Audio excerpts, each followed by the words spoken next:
Olá pessoal, boa tarde. Mais um Papo de Mãe TDAH aqui nessa quarta-feira, onde a gente se encontra toda semana para conversar um pouquinho sobre TDAH. Sejam muito bem-vindos à nossa live semanal, esse nosso encontro aqui todas as quartas-feiras às 18 horas, para que a gente possa conversar um pouquinho sobre TDAH, sobre criação de filhos com TDAH, sobre algum tema relacionado ao TDAH, voltado sempre para mães. Olá, Adriana!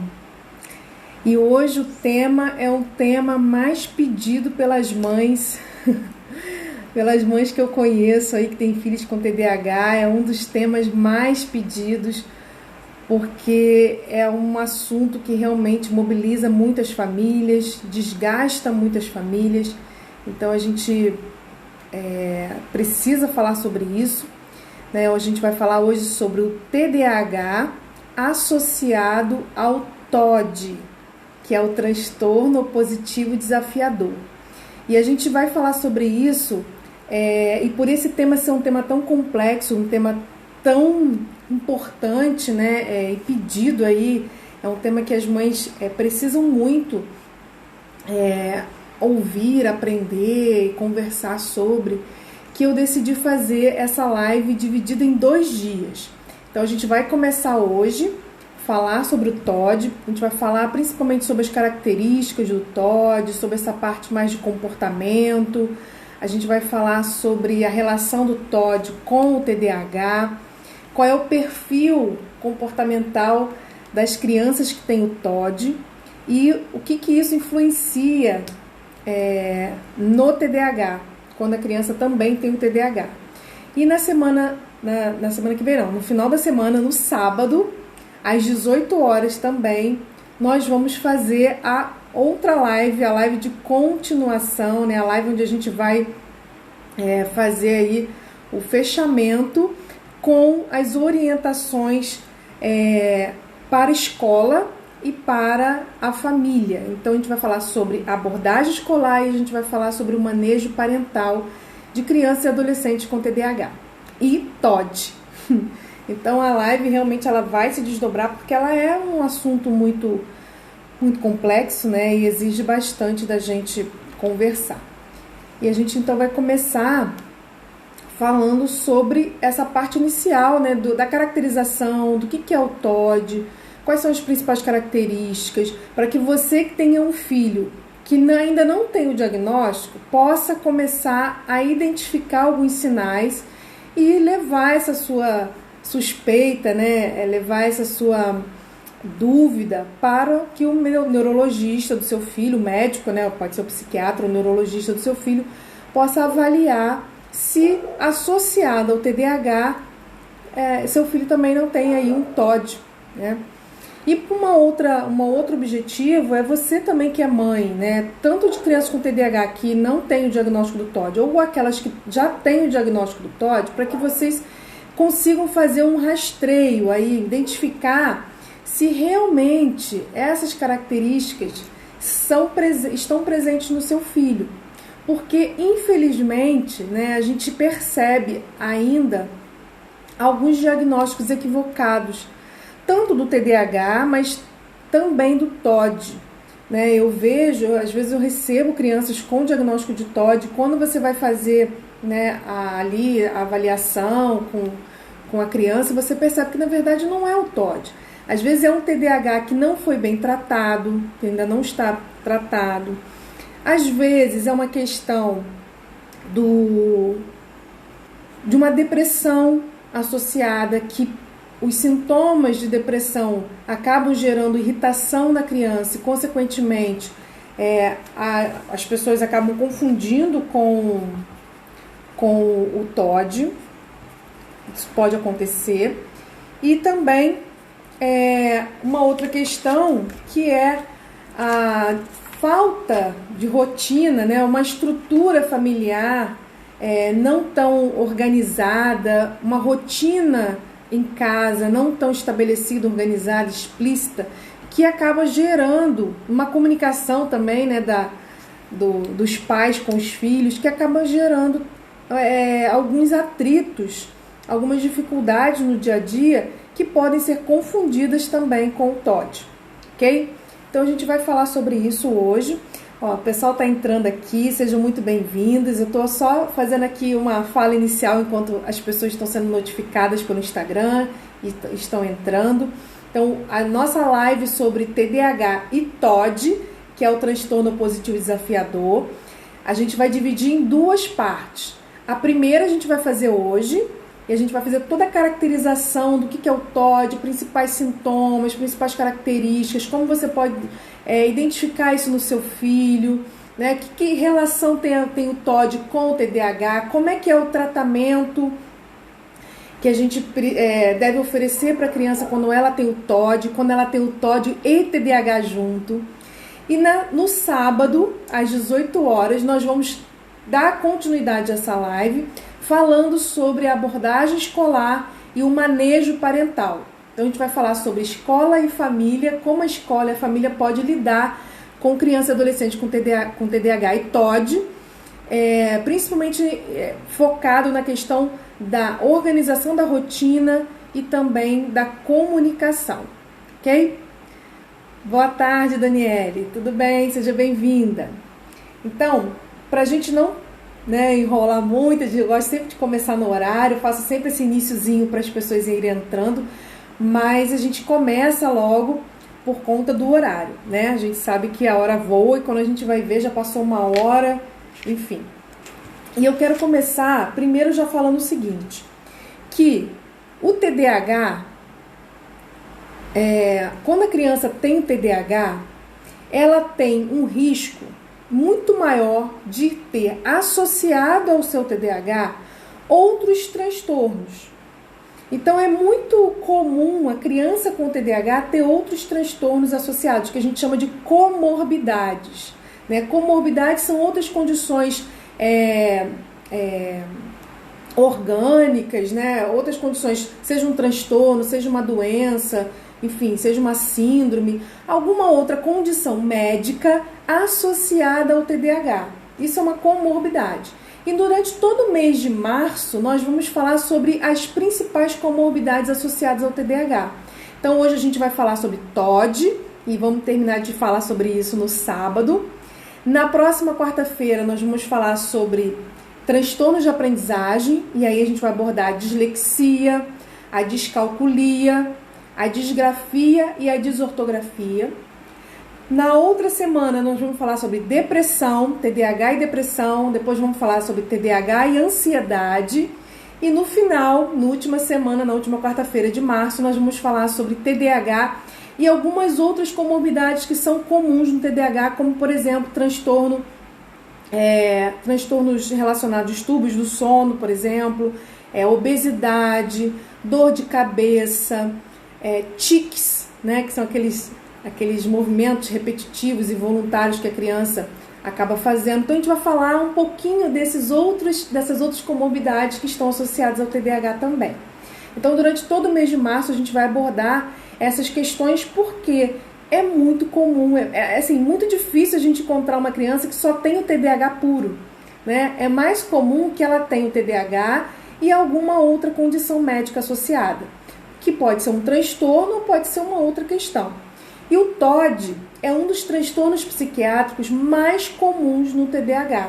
Cerca de 40% a 50% das crianças que têm TDAH também têm o TOD. Então, a gente quando vai conversar com as mães, né, eu tenho um grupo de mães de TDAH lá no WhatsApp, e tem cerca de 100, 110 mães mais ou menos, mais de 100 mães, e assim, é sempre o assunto que é recorrente ali, né? A questão da agressividade, a questão da impulsividade, da desobediência, né, entre aspas, da criança que não respeita a autoridade, enfim. Muitas mães relatam que os filhos, além do TDAH, têm o TOD, já com diagnóstico, e outras não têm o diagnóstico ainda, mas pelas características que elas relatam, pode ser que tenha, mas ainda não foi diagnosticado. Então, cerca de 40, 50% das crianças com TDAH têm o TOD associado. E a gente precisa, então, ter uma atenção muito grande nesse sentido, né? Então, aqui a gente tem também algumas psicopedagogas, né, assistindo a nossa live. Às vezes entra também psicólogas. E quando a gente vai fazer uma avaliação da criança que chega pra gente, a gente precisa sempre verificar se, além do TDAH, a criança tem algum outro transtorno associado, ok? Porque isso nem sempre é percebido, é detectado lá com o médico. Às vezes é lá no consultório com a psicopedagoga, é lá com a fono, ou é com a psicóloga, ou é na escola, né, que a gente começa a detectar esses outros sintomas, essas outras características, e aí a gente faz uma avaliação e encaminha a criança para o médico para que ele possa fechar o diagnóstico, né, confirmar ou não o diagnóstico.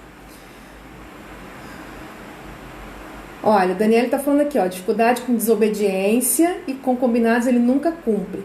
Daniel, seu filho tem o TOD? Já tem isso diagnosticado ou não? Ou não tem? É só uma característica que você está observando nele. Olha, Vanessa, seu filho tem TDAH e ansiedade, né? Ansiedade é muito comum, né, ter associado. Então, a gente vai falar sobre ansiedade, se eu não me engano, é na penúltima semana de março, no penúltima quarta-feira de março, a gente vai falar sobre ansiedade, tá bom? Não tem o diagnóstico, né, Daniela? Então, fica atenta, porque assim, eu vou falar algumas características que não quer dizer que, se você identificou essas características no seu filho, que ele tem o TOD, ok? É como se fosse assim, você vai ligar um pisca-alerta, sabe, uma luzinha amarela, para te chamar a atenção para isso, para que você possa ir lá nos profissionais que atende o seu filho, e você possa falar, olha, eu assisti uma live que falava sobre essas características e eu achei que isso tem muito a ver com meu filho, eu gostaria que fosse feita uma avaliação, enfim. E aí você leva o relato, né, do que você está observando para os profissionais para que eles possam fazer essa avaliação, ok? TDAH tem certeza, ok. Então, o psicólogo, assim, se ele tiver experiência, porque nem todo psicólogo conhece o TOD, né? Porque, imagina, gente, é uma infinidade de transtornos, de condições, né? A gente não é especialista em tudo. Então, por exemplo, eu me especializei no TDAH, nos transtornos de aprendizagem. Consequentemente, tudo que tem a ver com TDAH, eu acabo estudando bastante. Então, eu estudo bastante o TOD, eu estudo bastante depressão, ansiedade, porque são transtornos que estão muito associados ao TDAH. As crianças, e principalmente os adolescentes que chegam para mim, e às vezes até adultos que chegam, têm essas condições associadas. Então, eu acabo estudando muito sobre esses transtornos também. Mas a gente não consegue estudar tudo. Então, identifica ali, vê se o profissional, se o psicólogo não tiver condições de avaliar, leva no neurologista ou no psiquiatra que atende o seu filho, que ele vai poder fazer essa avaliação também, tá bom? Então, vamos lá. Então, já falei que o TDAH e o TOD têm uma associação muito forte, porque o TDAH, né, geralmente a criança que tem TDAH, ou o adolescente que tem TDAH, ele tem uma probabilidade aí de 40% a 50% de chance de também ter o TOD associado. E aí, por que eu quero chamar a atenção hoje, falar bastante dessa questão do diagnóstico, bastante dessa questão das características? Porque a desobediência por si só, ela não caracteriza o TOD. Então, eu comecei falando lá no início, né, que tem muitas crianças que não têm o TOD, mas que acabam recebendo esse diagnóstico. Por quê? Porque ou ela tem uma depressão, e que essa depressão infantil não foi detectada, e essa depressão está fazendo com que ele fique irritadiço, e essa irritabilidade acaba gerando alguns comportamentos opositores, acaba gerando alguns comportamentos desafiadores ali, né, na família. Pode ser que essa criança esteja com esse comportamento por uma questão disfuncional da família. A família não está sabendo se comunicar com essa criança, não está sabendo colocar as regras e limites. Não é que ela não coloca, mas muitas vezes ela coloca de uma forma que não é adequada para o perfil do TDAH. ok? Às vezes ela não está sabendo se comunicar, não está sabendo colocar regras e limites, essa rotina dessa criança em casa não está estruturada da forma adequada, e aí a criança acaba reagindo a tudo isso de uma forma opositiva, de uma forma desafiadora. Mas não quer dizer que ela seja TOD, ok? Que ela tenha o transtorno. Ela pode ter características, mas não quer dizer que ela tenha o transtorno, tá bom? Sim, Daniela, ó, você está falando aqui, né, é difícil fazer sentar para fazer as atividades, isso tudo é característica do TDAH. Mas sempre a gente tem que pensar no seguinte, eu sempre falo aqui, né, o problema não é o TDAH do seu filho, o problema são as estratégias inadequadas que estão sendo utilizadas por ele ou pela família, ou pela escola, quando o problema é lá na escola. Okay? Então a gente tem que identificar quais são as dificuldades dessa criança e traçar um plano de ação, traçar aí as estratégias que a gente vai utilizar para lidar com essa dificuldade, ok? Porque senão a gente vai ficar tentando forçar a criança a uma coisa que ela não vai ter condições de fazer, a gente vai se estressar no processo e a gente não vai conseguir ter a resposta adequada, tá bom? Então sempre a gente tem que pensar, o TDAH ele vai gerar obstáculos, ele vai gerar barreiras, mas ele não vai gerar impeditivos, ele vai gerar algumas dificuldades, mas essas dificuldades elas podem ser superadas a partir do momento que você utiliza as estratégias adequadas, ok? Então vamos lá, olha, existe um documento, né, que é o que eu sempre uso como base todas as vezes que eu vou falar sobre principalmente diagnóstico, tratamento, que é chamado DSM-5. Os profissionais da área da saúde utilizam esse documento como base para avaliar lá os sintomas, os sinais e sintomas na hora de fazer um diagnóstico. O DSM-5 é um manual diagnóstico e estatístico dos transtornos mentais que está na versão de número 5, por isso se chama DSM-5. É um manual diagnóstico e estatístico dos transtornos mentais. E dentro desse diagnóstico tem lá os critérios de diagnóstico do TOD, que é o transtorno positivo desafiador.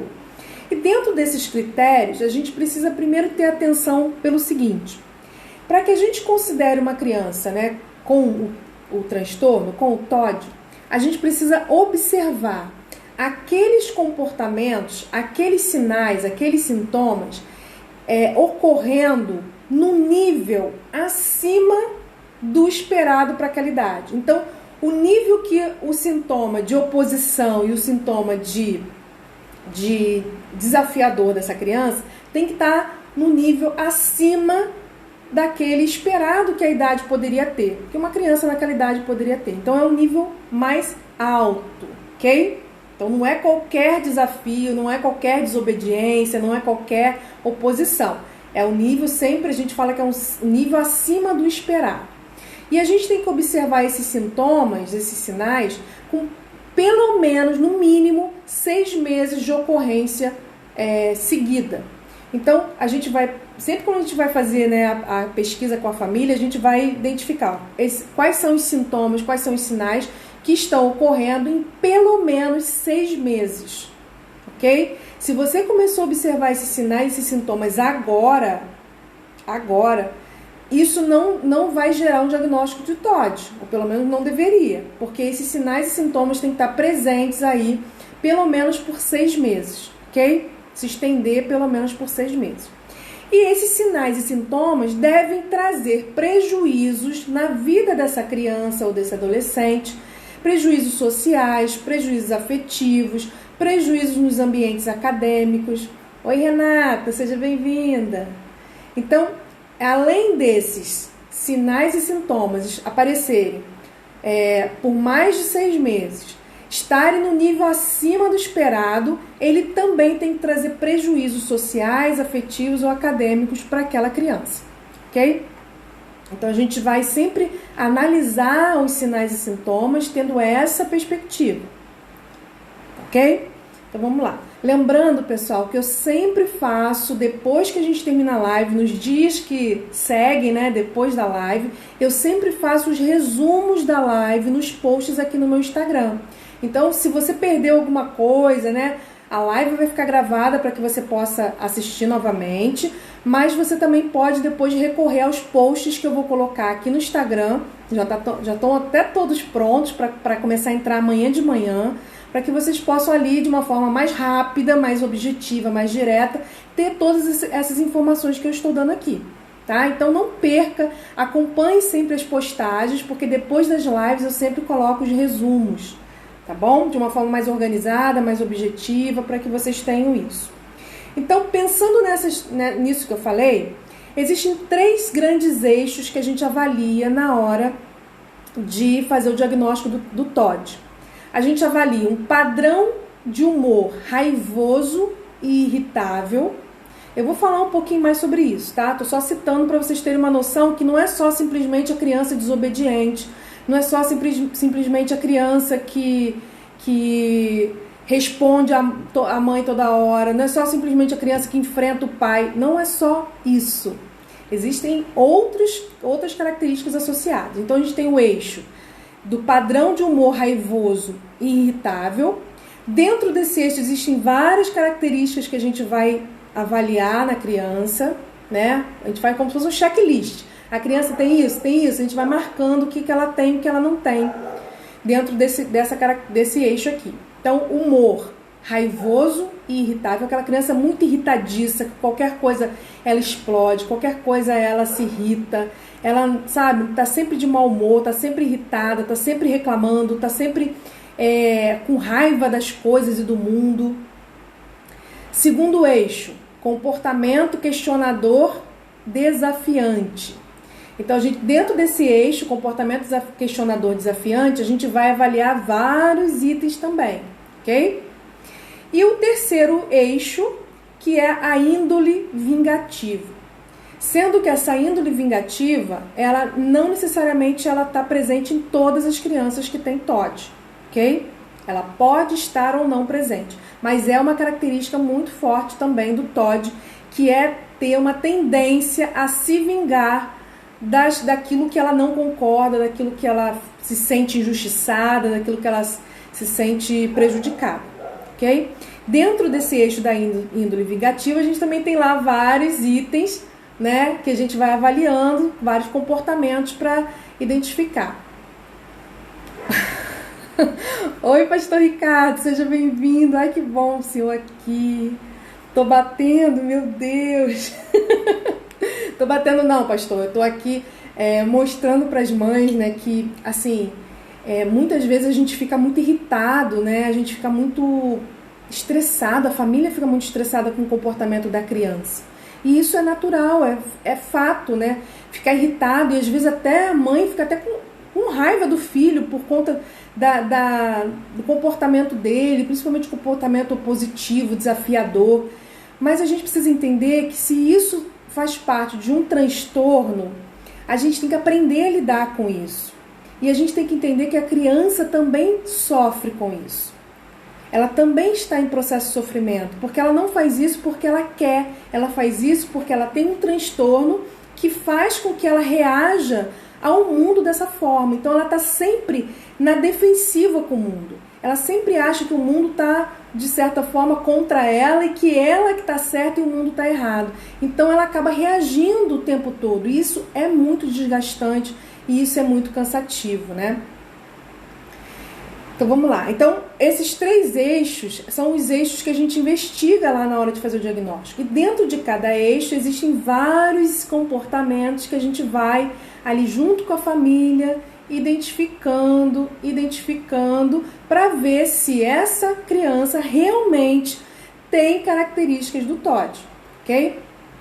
Ó, a Daniela está confirmando aqui, ó, a família aqui estamos bem estressados, tentando mudar tudo isso, mas percebo que ele fica muito triste com tudo isso. Exatamente, ele sofre, né? Porque ele tenta até fazer diferente, mas ele não consegue, né? Então é complicado. E aí, Daniela está falando aqui, né, que também tem TDAH. E isso, o que acontece? Quando a mãe tem o TDAH também, ou quando o pai tem o TDAH, que isso também é muito comum, as coisas ficam mais desafiadoras ainda, né? Eu não gosto de usar a palavra difícil, né? Porque tudo é uma questão de perspectiva e tudo mais. Mas fica muito mais desafiador, porque você, mãe, você, pai, também tem que estar bem, tem que estar tratado, né? Saber lidar com as suas emoções, com as suas dificuldades, para poder lidar com o do filho. E quando os dois têm o mesmo problema, né? Quando a gente fala dois bicudos não se beijam, né? Aqueles sintomas de um toca no sintoma do outro, aquilo vira mesmo uma explosão. Então, realmente vocês precisam ter essa atenção, e é o que eu falo sempre. Você mãe, você pai, você família, né? Família que eu falo pai e mãe, os responsáveis pela criança, pelo adolescente. Vocês é que tem que estar no controle da situação. E para que vocês estejam no controle da situação, vocês têm que estar bem. Claro que ninguém vai estar 100% bem, mas vocês têm que estar bem, de uma certa forma. Porque para a gente poder cuidar do outro, a gente primeiro tem que estar, né, tem que saber cuidar da gente mesmo. Para que a gente possa ajudar no tratamento do outro, a gente primeiro tem que partir do nosso tratamento, né? É aquela metáfora lá da máscara de oxigênio do avião que eu sempre falo. Tem sempre gente nova aqui, eu gosto de repetir.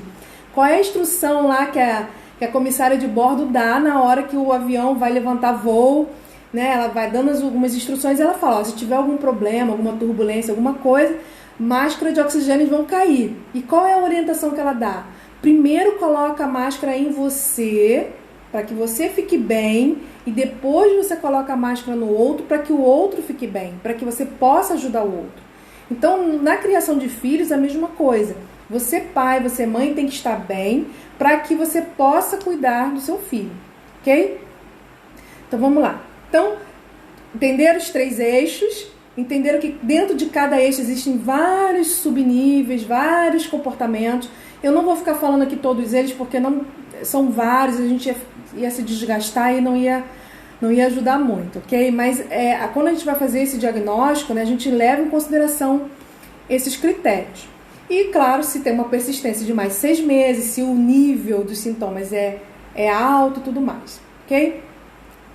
Então, vamos lá. E aí, o que a gente observa na criança, né, no adolescente, quando ele tem, né, esse perfil aí do transtorno opositivo desafiador?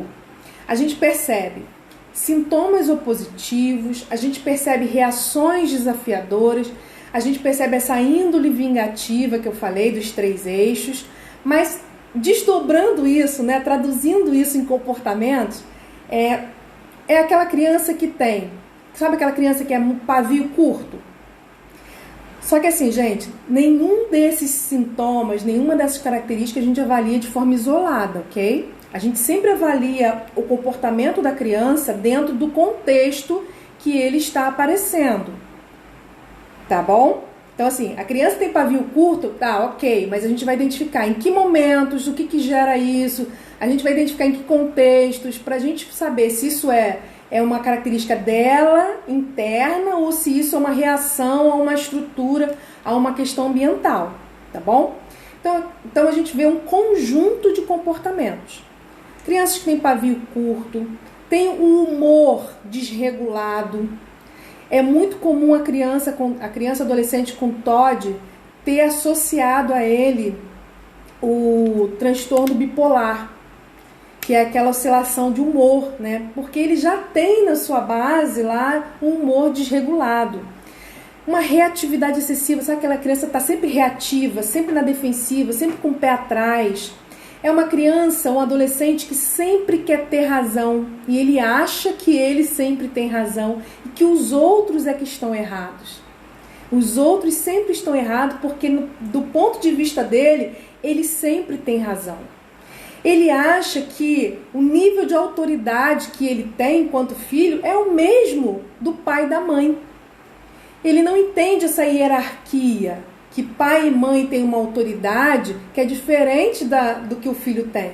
Ele acha que ele tem o mesmo nível de autoridade, que ele pode falar do mesmo jeito com o pai, com a mãe, da mesma forma que o pai e a mãe falam com ele. Ele acha que ele pode falar com o pai e a mãe como ele fala com o coleguinha. Ele acha que ele pode mandar no pai e na mãe, dar ordem, colocar regras, assim como o pai e a mãe mandam, colocam regras, dão ordens na sua casa.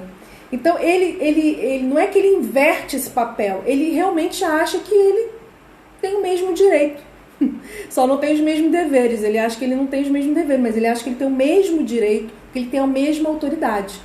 Ok? Por isso eles discutem tanto, por isso que eles entram tanto em atrito. Porque se eles acham que eles podem falar, que eles podem ditar as regras, eles vão questionar as regras que são colocadas.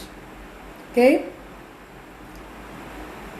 Ó, Daniela, você colocou aqui, né? Ele não aceita, ele quer falar igual e ele manda nos coleguinhas. Isso pode acontecer também com o Todd, porque o Todd, ele acaba querendo mandar em todo mundo, né? Então ele não é que ele seja um líder, ok? Mas ele quer mandar em todo mundo, ele quer fazer com que as pessoas obedeçam e sigam as regras dele que ele acha que são justas, que são corretas, ok? Crianças que têm muita intolerância à frustração, qualquer não, qualquer impeditivo, ela já reage de uma forma abrupta, ela já reage com uma emoção muitas vezes desproporcional, às vezes isso é até confundido com birra. Só que a birra, ela tem uma idade, né, mais característica de acontecer, e ela, se você souber lidar ali com a birra na hora, a criança rapidinho ela se refaz, né? Se refaz, você ali fez um direcionamento ali, a criança vai, se refaz e tudo mais. Ou até se você der o que a criança quer, ela na mesma hora ela para a birra. A criança com TOD, se ela entrar num processo de birra, num processo de choro, né, ou enfim, se ela se desregular emocionalmente, ela vai ter muita dificuldade para voltar ao equilíbrio, mesmo que ela consiga aquilo que ela quer. Mesmo que você ceda e dê o que ela quer, ela vai continuar um bom tempo ainda naquela desregulação emocional. Okay? Então, às vezes a criança, por pequenas coisas, ela faz um show e ela é capaz de chorar por horas e horas e horas. Diferente da criança com birra. A criança com birra, ela começa chorando muito e daqui a pouco ela começa... Sabe aquele choro que não tem mais lágrima? A criança com birra fica assim. A criança com TOD, não. Se ela se desregula, ela é capaz de chorar por horas. E mesmo que você dê para ela o que ela quer, ela continua chorando, ela continua irritada, ela continua brigando, porque ela tem dificuldade de se estabilizar, de se autorregular e voltar ao equilíbrio novamente. Okay? E ela tem uma tendência a ter uma espera, a ter um comportamento condicionado. Então, tudo aquilo que ela vai fazer, tudo aquilo que ela vai obedecer ou ela vai realizar, ela sempre tem por trás uma espera condicionada. Ela sempre acha que ela tem que ganhar alguma coisa com aquilo que ela vai fazer. Por isso que é tão difícil você convencer ou você fazer uma criança com TOD obedecer, cumprir regras, realizar atividades. Ela realmente se nega, emburra, e quanto mais você força, menos ela faz, mais ela emburra, mais ela empaca. Então a gente tem que saber que se ela realmente tem o TOD, a gente tem que ter uma estratégia para lidar com ela. E a estratégia para lidar com ela, muitas vezes, vai passar por essa negociação. Porque se ela entender que por trás daquilo que ela vai realizar, ela vai ter algum ganho, ela realiza. Ok? Ela realiza. Aí muitos pais, né, às vezes professores também, têm muita dificuldade de aceitar essa orientação que os profissionais dão, de fazer essas negociações, porque os pais, sabe, tipo assim, poxa, ele já está fazendo tudo errado, ele já não é obediente, ele já é respondão e eu ainda vou ter que dar alguma coisa em troca, ele só faz se eu der alguma coisa em troca, enfim. E aí os pais realmente ficam nessa situação difícil, acham que isso não é legal, mas a gente tem que lembrar o seguinte, gente, eles não fazem isso porque querem. Não é só uma questão, porque eu quero ser opositor, não. É uma questão de disfunção mesmo neurológica, então eles precisam ter uma motivação para que eles consigam se engajar e executar regras. E essa motivação muitas vezes vai ser nessa negociação, vai ser nessa recompensa que a gente vai acabar tendo que negociar com eles. Ou de ganhos de benefícios, ou para evitar a perda de benefícios. Ok? Vamos lá. Então, ó, descontrole emocional forte. É uma criança que está sempre em discussão com adultos. Está em discussão frequente com adultos. É uma criança que está em desafio ativo, está sempre desafiando, se recusando a obedecer regras pré-estabelecidas, principalmente com o intuito de aborrecer as pessoas. E ele tem por trás, ele tem esse intuito de aborrecer as pessoas. E quando ele consegue aborrecer, ele se sente satisfeito, ele se sente que ganhou a parada, mesmo que ele não ganhe aquilo que ele quer. Mas ele já ganhou a parada quando ele viu que ele já conseguiu te tirar do sério, que ele já conseguiu te aborrecer. Então, mães, né? Mães, pais que estão aqui, quanto mais você entra no jogo dele, quanto mais você se aborrece, se irrita e entra nesse ciclo vicioso com o seu filho Todd, mais ele vai fazer girar esse ciclo vicioso, ok? Então, o que a gente tem que fazer quando a criança tem esse comportamento? A gente tem que cortar o ciclo. Eu vou falar disso na live de sábado, que a gente vai falar sobre a questão do manejo parental, ok? Não vou entrar nisso hoje porque é extenso e eu não vou conseguir explicar tudinho no tempo que a gente tem. Então, a gente precisa cortar o ciclo. Se a gente não corta o ciclo, quanto mais a gente fala, mais ele vai rebater. Quanto mais a gente fala, mais ele vai rebater. E a gente vai cansar, a gente vai desistir, a gente vai entregar os pontos, a gente vai perder a cabeça e ele vai estar ali como se nada tivesse acontecendo e ele vai continuar no ciclo, rodando o ciclo até ele achar que tem que rodar. Então, nós que somos o adulto da história, né? E nós é que temos que ter o controle da situação nas mãos, nós é que temos esse conhecimento, nós é que não temos um transtorno, né, associado, nós não temos o TOD, nós que devemos ter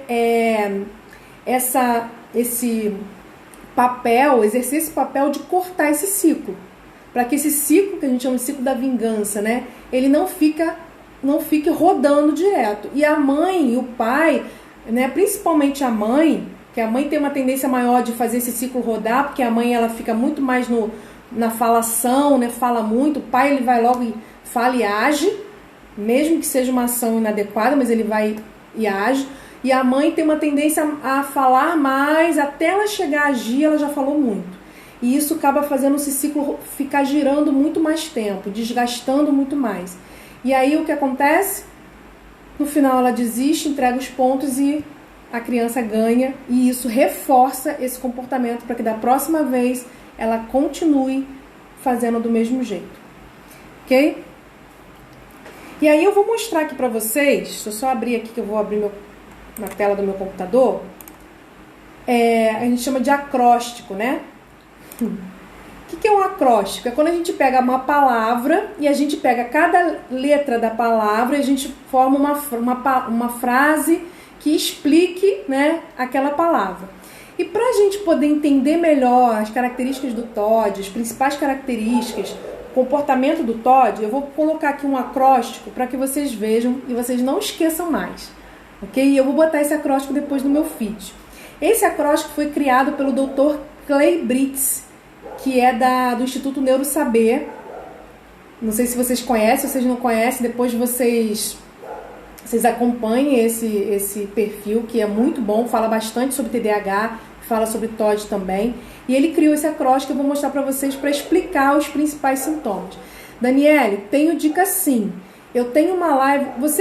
Se você puder, me chama no final da live, no meu direct, que eu vou te dizer qual a live, que eu já tenho uma live gravada falando sobre esse ciclo, que eu gravei em janeiro. Eu te mando o link da live para você assistir.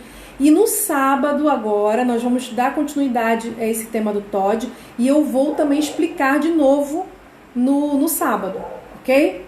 Eu só não vou entrar hoje, porque senão a gente vai ficar com muito assunto e não vai dar tempo, tá bom? Hoje a gente vai falar só sobre as características e o tratamento, e semana que vem a gente vai falar sobre manejo parental e abordagem escolar. Então deixa eu virar aqui para vocês verem rapidinho, ó. Aqui, ó, tá vendo? Ele pegou a palavra TOD, é claro que TOD não se escreve assim, né? O TOD é só é só as 3 primeiras letras, mas ele escreveu, dobrou o D e botou um I, mas é o Todd, né? A gente não esquece. Para fazer a representação das 5 principais características do Todd. Acho que tá dando para ver, né? Então, a primeira, que seria o T. T de transgressão. E o que significa T de transgressão? É aquela criança que não segue regras de forma explícita, quer dizer, na cara da pessoa, ou até escondido. Então, às vezes, ali na cara da pessoa, ela até faz, finge que faz, mas quando ela está escondida, ela vai lá e transgride. Pelo simples prazer de transgredir a regra. Porque ela acha que ela está no comando da situação quando ela transgride. Ok?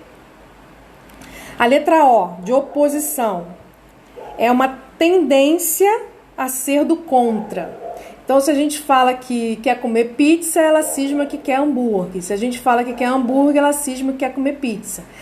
Então, ela tem essa tendência a ser do contra, uma tendência à oposição, mesmo que às vezes aquilo que ela está se opondo é aquilo que ela realmente quer. Só pelo prazer de ser opositora, né? Discussão, D de discussão, é uma tendência a questionar e a brigar do nada. Então, do nada, com as mínimas coisas do dia a dia, aquela criança acaba brigando, discutindo, questionando pequenas coisas que não tinha nem necessidade daquilo, mas ela tá ali, né, sempre entrando em atrito, em conflito, em discussão com outras pessoas, principalmente. Esses comportamentos estão principalmente ligados a figuras de autoridade, ok? Pai, mãe, professor, figuras de autoridade, adultos ou adolescentes mais velhos, pessoas mais velhas que ele, que tenham uma certa autoridade sobre a vida dele, ok? O D de descontar, então são crianças que se vingam em alguns momentos. Então, essa característica da índole vingativa não está presente em todas as crianças, nem em todos os momentos, mas isso acontece, tá bom? Ou ele se vinga com comportamento mesmo, ou ele pode se vingar transgredindo aquilo escondido, ou ele pode se vingar até naquele ciclo que eu estava falando com vocês, né? O ciclo da desobediência. E a letra I de irresponsabilidade. O que isso significa? Que são crianças e adolescentes que não reconhecem que estão errados. Eles não admitem que a responsabilidade era deles. Eles sempre colocam a responsabilidade no outro, a culpa no outro. O erro é sempre do outro. Então, esse acróstico ajuda a gente a não esquecer, né, das 5 principais características, ok? Voltando aqui. Deu para entender, pessoal, as 5 principais características? Eu acho que esse acróstico ajuda bastante a gente, né? Oi, Eliane, seja bem-vinda. Alessandro. Pessoal que está aí na live, me dá só um okzinho para dizer se vocês entenderam ou não o acróstico, se a gente pode seguir. Como eu falei no início, né, a nossa intenção aqui, né, é para aquelas mães que já têm o diagnóstico do TOD, que vocês entendam o que está acontecendo com o filho de vocês, por que eles têm esses comportamentos, né? Para quem está aí na suspeita, para quem está identificando comportamentos, né, muito desafiadores, muito opositivos do seu filho, teu filho tem TDAH ou não tem TDAH e você está observando isso, para que você possa perceber de tudo que eu estou falando aqui, se você consegue identificar isso no seu filho. Se você consegue identificar, isso não quer dizer que ele tenha TOD, ok? Não quer dizer que ele tenha um transtorno opositivo desafiador. A gente precisa avaliar isso com muito cuidado, com muita atenção, identificar esses comportamentos de uma forma mais aprofundada, contextualizada, para dar um diagnóstico. Mas é para vocês acenderem uma luzinha aí, amarela, uma luzinha que vai fazer com que vocês busquem uma avaliação, que pode não ser o TOD, mas pode ser, tá bom? E aí a gente falou que crianças com TDAH têm uma tendência de cerca de 40% a 50% de chance maior de ter o TOD associado. 40 a 50% de chance. Quando a gente fala da população em geral, né, pessoas que não têm TDAH, pessoas comuns, né, população em geral, a incidência do TOD é em 6%, mais ou menos, 6% das crianças e adolescentes. E quando a gente vai lá para o TDAH, esse índice aumenta para 40 a 50%. Dentro da população de crianças e adolescentes com TDAH, o índice chega a 40 a 50%. Ok? É mais comum meninos terem o TOD, mas também existem meninas, que isso também é um mito, que às vezes as pessoas acham que meninas não têm o TOD, mas tem sim. Só que a proporção de meninos é maior do que a de meninas. Daniela, é uma avaliação clínica igual do TDAH, uma avaliação clínica também, não tem exames, ok? Você vai fazer um rastreamento, um mapeamento do comportamento dessa criança dentro daqueles 3 eixos que eu falei no início. Você vai rastrear e mapear o comportamento dela, identificando a frequência que esses comportamentos aparecem e a intensidade que eles aparecem, ok? E em quais contextos eles aparecem, tá bom? Então, vamos voltar. Então, é mais comum em meninos, mas meninas também podem ter o TOD. Aparece, geralmente, os sinais e os sintomas aparecem antes dos 8 anos de idade. Geralmente aparece, a grande maioria dos casos aparecem antes dos 8 anos. E o primeiro local onde esses sintomas e esses sinais vão aparecer é em casa. Então, assim, é muito difícil você ter uma criança com TOD que não tem esses sintomas, essas características em casa. Você pode ter crianças com TOD que só tem TOD, vamos dizer assim, só tem esses sintomas em casa e na escola, por exemplo, ele não apresenta esses sintomas? Pode. Existem crianças, eu, por exemplo, já atendi um adolescente que ele tinha TDAH, tinha TOD, e o TOD que ele tinha, as características, né, os sintomas que ele tinha, era só em casa e mais direcionado à mãe. Tinha também um pouco com o pai, mas era mais direcionado à mãe. E era só em casa. Na escola, nos outros ambientes, a gente quase não percebia que ele tinha TOD. Ok? Então você tinha que ter assim, uma certa perspicácia, um certo conhecimento do transtorno para você identificar lá no consultório, porque ele não apresentava. E na escola também ele não apresentava. Então, qual é a condição, né? Primeiro aparece em casa e depois vai se estendendo para outros ambientes, podendo se estender ou não para outros ambientes, tá? Quanto mais ambientes ocorrerem esses sintomas, mais severo é o transtorno, ok? Então, se o TOD, as características do TOD do seu filho só aparecem em um ambiente, a gente considera um TOD leve. Quando aparece em 2 ambientes, por exemplo, a casa e a escola, a gente considera esse TOD moderado. E quando aparece de 3 ou mais ambientes, a gente considera que é um TOD no nível mais grave. Ok?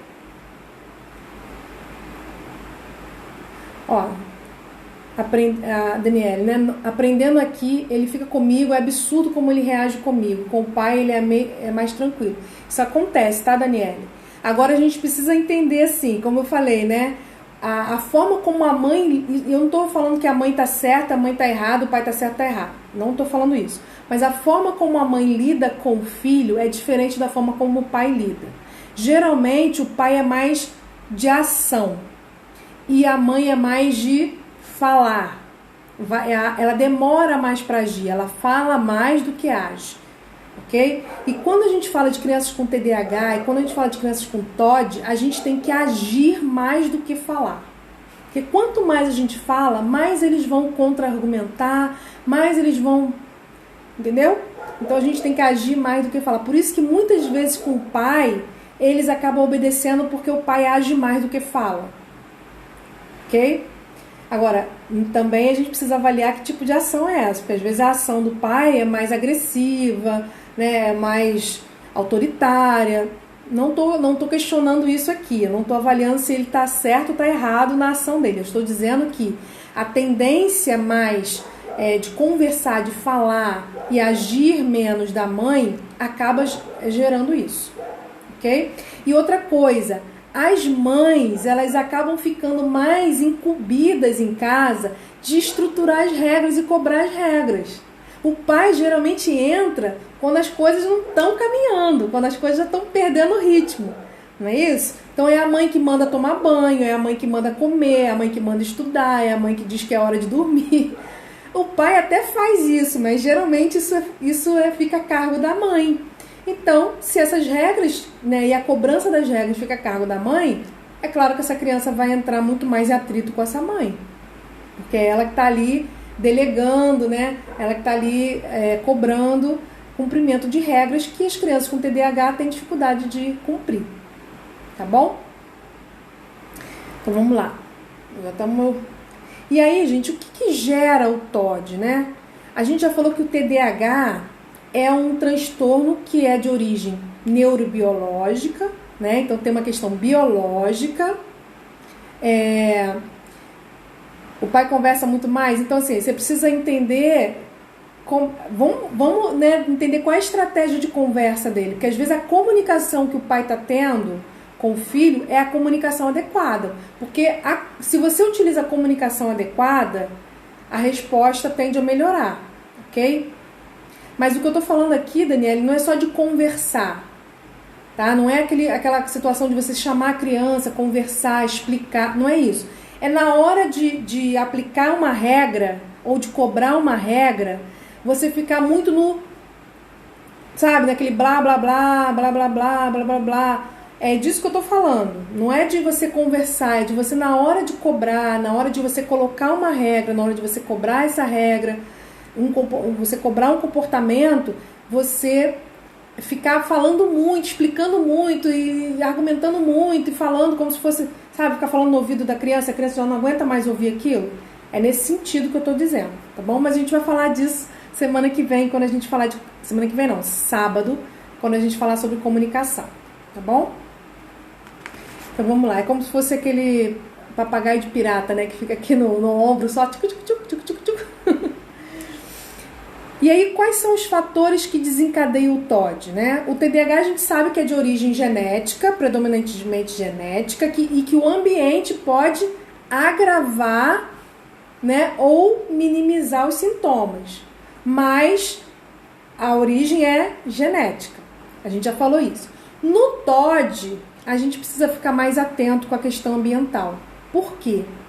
Porque o TOD, ele tem uma predisposição genética. Sim, ele tem lá um componente genético. A criança precisa ter um componente genético, mas ela só vai desenvolver o TOD se ela encontrar um ambiente desestruturado. Então, assim, ela pode ter o componente genético dela, mas se ela tiver num ambiente, numa família estruturada, com regras e uma comunicação, né, eficiente, com regras bem estruturadas, uma rotina bem estruturada, é muito difícil que essa criança desenvolva os sintomas. Agora, se ela tem a predisposição genética e ela encontra uma família que não tem essa estruturação, onde há uma terceirização da educação do filho, onde a família terceiriza aos avós a educação dos filhos, terceirizam a escola, não colocam regras e limites de uma forma eficiente, estruturada, não tem uma boa comunicação, onde o pai fala uma língua e tem um perfil educativo totalmente diferente da língua e do perfil educativo da mãe, e isso, eles entram em atrito, em divergência. Sabe, aquela situação de que para a mãe pode, para o pai não pode, para o pai pode, para a mãe não pode. E os dois, além de terem duas regras diferentes e a criança ficar ali perdida no meio das duas regras, os pai e a mãe ainda divergem na frente da criança, um desautorizando o outro? Sabe como? Então, esse ambiente é um ambiente propício para a criança que tem a predisposição genética para o TOD desenvolver os sintomas. Ok? Então, por isso que a gente sempre vai avaliar ali o contexto familiar, não só o sintoma da criança, mas o contexto familiar, qual é o perfil educativo dos pais, como que os pais implementam regras e limites, como está estruturada essa rotina, como é a comunicação dos pais com a criança e a comunicação da mãe com o pai com a mãe, como é que eles se articulam nessa educação dos filhos, se tem outros elementos aí influenciando nessa educação, por exemplo, uma avó que também, né, faz parte dessa educação, também dita regras, se tem um tio, uma tia, uma madrinha, enfim, onde todo mundo manda e a criança não obedece ninguém, né? A criança fica testando um monte de pessoas para escolher aquela que tem a regra que vai a favor dela. E aí ela só obedece aquela pessoa porque aquela pessoa vai falar o que ela quer ouvir, né? E pra gente ir caminhando aqui pro final, depois eu vou dar um tempinho para quem quiser fazer perguntas, tá?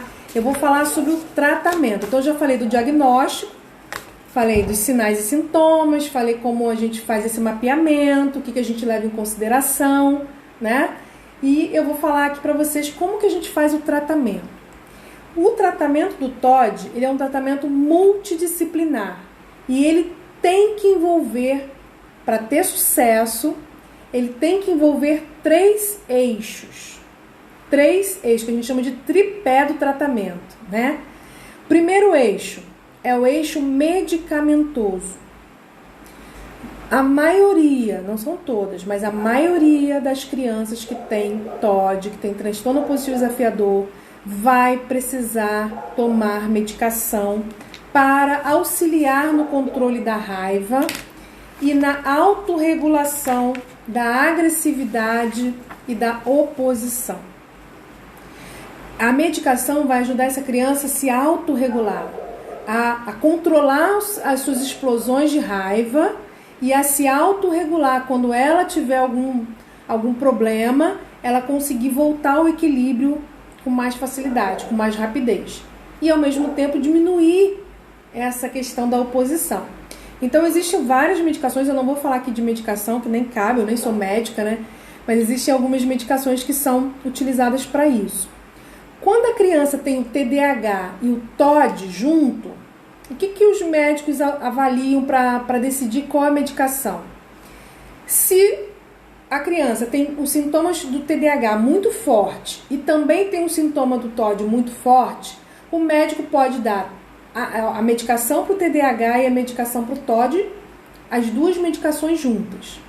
Se o médico avaliou que os sintomas do TOD são mais fortes, né, trazem mais prejuízos do que o sintoma do TDAH, o médico pode medicar só o TOD e não medicar o TDAH.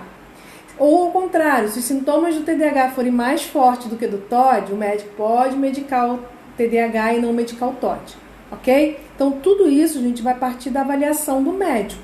Ele é que vai identificar qual seria a medicação ideal.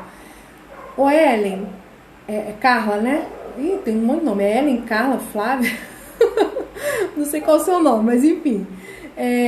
Eu não gosto muito de falar nome de medicação, porque depois as pessoas ficam procurando remédio, enfim. Mas, como é uma medicação muito, muito falada, né? A gente tem a risperidona, que é a mais comum, que os médicos costumam dar. Mas a gente tem também outras medicações que podem ser dadas, como alguns estabilizadores de humor. A gente pode ter alguns antiepiléticos também que podem ser dados, que vão ajudar também no tratamento do TOD, tá? Então, geralmente é a risperidona, mas pode ter outras medicações, como medicações de estabilizadores de humor e medicações também que a gente chama de antiepilético, tá? Não são todos, mas alguns antiepiléticos podem ser usados também, tá bom? Então, ó, primeiro eixo do tripé do tratamento, medicação, ok? Que vai ajudar no controle da raiva, na autorregulação da agressividade e da oposição. Segundo eixo do tripé, abordagem escolar. Olha, a Ritalina não ajuda no TOD. A Ritalina é uma medicação que ajuda na atenção, ok? Ela tem esse objetivo. Agora, o que pode acontecer é que às vezes a criança ela está com os sintomas do TDAH tão desregulados que pode gerar irritação, que pode gerar alguns comportamentos parecidos com o do TOD. E aí, quando você medica o TDAH, que ela estabiliza, os sintomas que ela estava tendo melhoram, ok? Mas se ela tiver o TOD mesmo, a Ritalina não costuma ajudar muito não, tá? Ela pode até minimizar um pouco, porque os sintomas do TDAH podem estar agravando aí os sintomas do TOD, tá bom? Geralmente, a medicação que é dada, geralmente, é a risperidona, às vezes o Depaquete também, né? Mas, enfim. Então, medicação, abordagem escolar, Daforin. Não conheço Daforin, vou até anotar aqui para dar uma olhadinha. É porque o que acontece, gente? As medicações, existem as medicações que a gente chama de primeira linha. Qual é a medicação de primeira linha? É a medicação que foi feita para aquele tipo de transtorno. Tipo, o TDAH, qual é a medicação de primeira linha do TDAH? Metilfenidato, que a gente conhece mais como Ritalina, né? Existem outros, mas o mais comum é Ritalina. Então, metilfenidato é a primeira indicação, é a medicação de primeira linha. Mas isso não quer dizer que todas as crianças com TDAH vão usar o metilfenidato, vão usar a Ritalina. Existem outras medicações que também ajudam no TDAH. A mesma coisa no TOD, entendeu? Então, assim, no TDAH, às vezes a criança tem alguns antidepressivos, algumas medicações para ansiedade que ajudam a melhorar sintomas do TDAH. Okay? Então, assim, tudo vai depender da avaliação que o médico vai fazer. Então, eu não sei qual é o seu nome, tem tanto nome aqui. Depois você coloca pra mim se é Ellen, se é Flávia, se é Alencar, Flávia, né? Acho que é Flávia de Alencar. Ah, tá, Flávia. Então, Flávia, seu filho tem diagnóstico de TOD ou TDAH? Qual o diagnóstico dele? Fala pra mim, por favor. Enquanto isso, eu vou terminar aqui, ó. Então, medicação. Ah, sim, fluoxetina. É porque a gente sabe mais o nome Flávia, sabe mais o nome genérico, né? O nome do princípio ativo, né? Fluoxetina, sim. Fluoxetina eu conheço. Para ansiedade, né? Para dar uma acalmadinha aí, uma relaxada na criança. É comum dar fluoxetina para TDAH também. Mas aí, o que vai acontecer? O médico vai avaliar se, junto com o TDAH, essa criança tem muitos sintomas de ansiedade. Quando os sintomas de ansiedade que o seu filho com TDAH tem, se os sintomas de ansiedade trouxerem mais prejuízos do que a própria desatenção da criança, a própria desestabilidade de atenção, o médico prefere medicar a ansiedade, ok? Então, como é que a gente vai definir a medicação? É a partir dos sintomas que trazem mais prejuízos. Se os sintomas que trazem mais prejuízos para a criança é a ansiedade que a gente vai medicar. É o TOD que a gente vai medicar. É a desatenção, é a hiperatividade. Então, tudo vai depender dessa avaliação. Descalculia, ansiedade e TOD. TDAH também? Esse TENHA que você colocou é TDAH? Flávia. É TOD, descalculia, TDAH e ansiedade?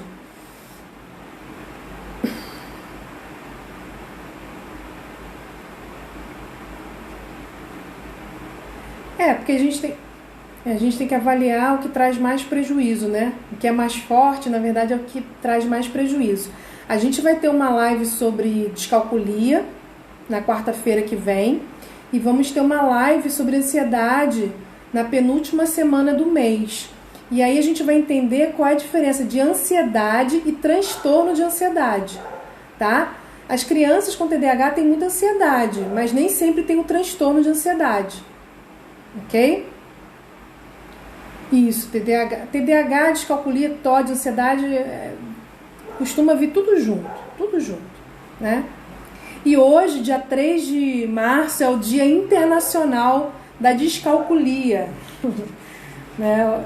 Lembrando aqui que é um dia que a gente tira para fazer uma conscientização aí sobre a descalculia. Então, vamos lá. Tô fechando, pessoal. Então, tripé, medicamento, abordagem escolar. E o que significa essa abordagem escolar? São orientações para que a escola saiba lidar e se comunicar com essa criança, esse adolescente com TOD. Ok?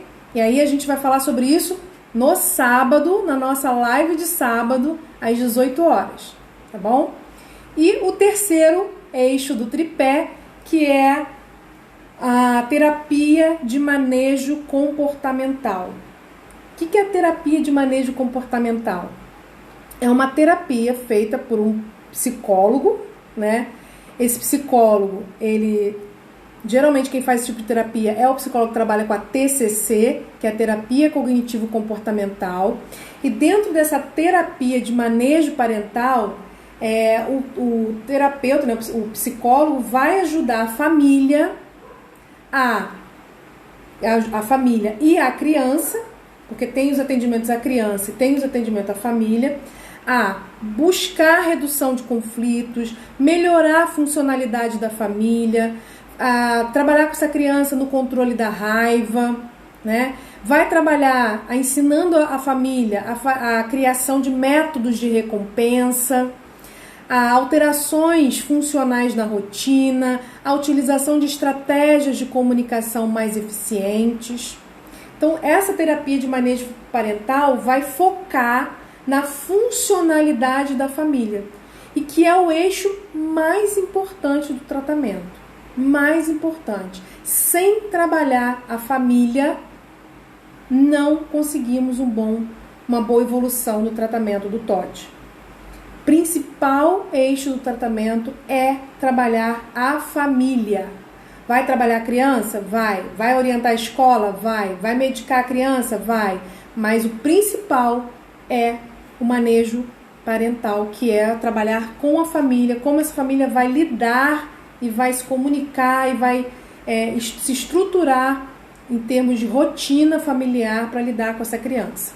E a gente vai falar sobre isso na live de sábado, às 18 horas, quando a gente vai dar continuidade a esse tema, que é um tema bem complexo. Então a gente falou hoje sobre diagnóstico, falou sobre tratamento, e sábado, na nossa live de sábado, nós vamos falar sobre abordagem escolar e manejo parental, como a família deve lidar com essa criança, esse adolescente no dia a dia. Flávia, é o combo completo mesmo, é isso aí. Ó, pra você ter uma ideia, minha sobrinha tem TDAH, disgrafia e descalculia. Também, assim, é um combo. Eu já atendi um adolescente que tinha TOD, TDAH, tinha desortografia. Então, assim, um monte de coisa junto. Porque quando a gente tem um transtorno, geralmente tem outros. Por quê? Porque são as mesmas áreas do cérebro que estão disfuncionais. E uma área está ligada a vários tipos de comportamentos, vários tipos de função. Por isso que a gente, às vezes, tem vários transtornos juntos. Tá bom? Agora, para a gente encerrar, eu quero falar duas coisinhas. Só para a gente encerrar. Primeira coisa, quando nós temos uma criança com TOD, e principalmente quando tem o TOD junto com o TDAH, porque quando você tem o TDAH sozinho ou quando você tem o TOD sozinho, já é bem difícil. Mas quando você tem os dois juntos, fica muito mais desafiador para a criança e para a família. E para os profissionais tratarem essa criança também. Então, quando se tem o TOD, a gente precisa orientar muito as famílias nessa terapia familiar. Por quê? Porque a gente observa muito a família adoecendo por causa dos sintomas, dos sinais e sintomas do filho com TOD. A mãe, o pai, a família como um todo, mas principalmente a mãe, acaba adoecendo porque ela tenta fazer de tudo e ela não sabe como fazer e não tem resultado e as coisas só pioram, o comportamento só piora e ela só entra em atrito, aquilo desgasta emocionalmente, desgasta fisicamente, acaba a mãe ficando mais ansiosa, a mãe entrando em depressão, ficando exausta. E quanto mais exausta a mãe fica, menos paciência ela vai ter com o filho, menos ela vai ter condições de pensar antes de agir, e ela vai reagir muito mais no calor das emoções. Então, a gente orienta sempre.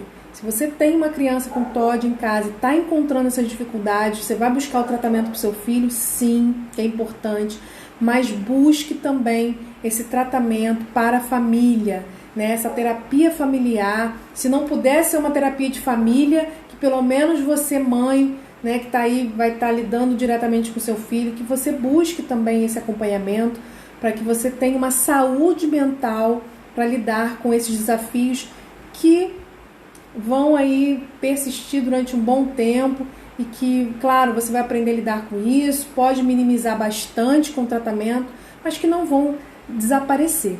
Então você precisa estar bem, precisa estar sabendo lidar com tudo isso. Para você saber lidar com tudo isso, você tem que estar também no tratamento, né?